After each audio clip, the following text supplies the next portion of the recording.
بەهۆی بەپیتی خاک و لەباری کەش و هەوا و بارانی پێویست بۆ گەشەی بەرووبوومی دانەوێڵە ساڵانە بەشێکی زۆری زەویە کشتوکاڵەکان لە هەرێمی کوردستان کراون بە چاندنی دانەوێڵەی گەنم و جۆ.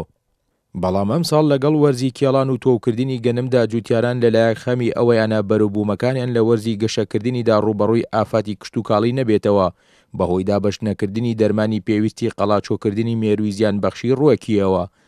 لەلایەکی ترەوە خەمی ئەوەیانە بازاڕ نەبێ بۆ ساختکردنەوەی بەرووبوومەکانیان تا بژێوی ژیان و خەرجی کێڵان و تۆکردن و دروێنەکردنی گەنمەکەیانی پێدابین بکەن. جگەلەوانەش وەک ساڵانی ڕابردوو پارەی گەنمەکەیان دوا بکەوێ. سەرباری هەموو ئەو گرفتانەش هێشتا جوتیاران ئومێدیان بە کێڵانی زەویەکانیان ماوە.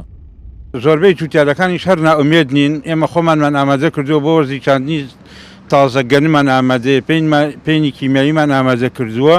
ئێمە ناڕوخێن بۆی کە پارێشمان نەدرێتە، بەڵام بۆنی پارەکە گڕوتینێکی زۆر چاک بە جوتیاران ئەدا. بۆ زیاتر بۆ دووەداچوونی ئایندەی پارەی گەنمی جوتیارانی هەرێمی کوردستان، خەڵەف ئەحمەد ئەندامی لیژنەی کشتوکاڵی پەرلەمانی کوردستان لە فراکسیۆنی ساوز بە کورسات نیوزی ڕاگەیاند لە بودجەی ساڵی 2010 عێراقدا بە یاسا بودجە بۆ کڕینی پارەی گەنمی جوتیاران دیاری کراوە.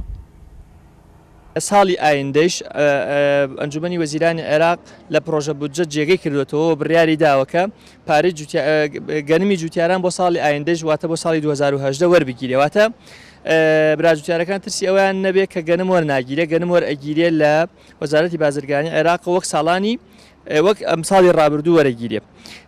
لەم ڕێژە زیادەی کە هەیە عێراق گەنم لە دەرەوە ئەکڕێ، بۆیە مسۆگەرە کە گەنمی ناوخۆی خۆی ئەکرێتەوە وەری ئەگرێ و ئێمە لە هەرێمی کوردستان لەو 800,000 تەنە توانای خەزنکردنی نزیکەی 400,000 تەنمان هەیە بە شێوازی تەندروست لای خۆمان هەڵی بگرین.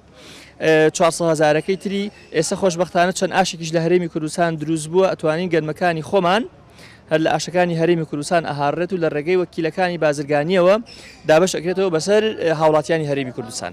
سەرباری بەپیتی خاکی کوردستان بۆ کشتوکاڵ و بەرهەمهێنانی دانەوێڵە تا ئێستا نەتوانراوە وەک سەرچاوەیەکی تری داهات و بودجە لە گەشانەوەی ژێرخانی ئابووری کوردستان لە بەرامبەر نەوت و گازی سروشتی سوود لە داهات و بەرووبوومی کشتوکاڵیش وەرگیرێ، بەتایبەت لەم بارودۆخەدارایی و ئابوورەی کە هەرێمی کوردستانی پێدا تێپەڕ دەبێت. ئاکۆ ئەمین، کورسات نیوز.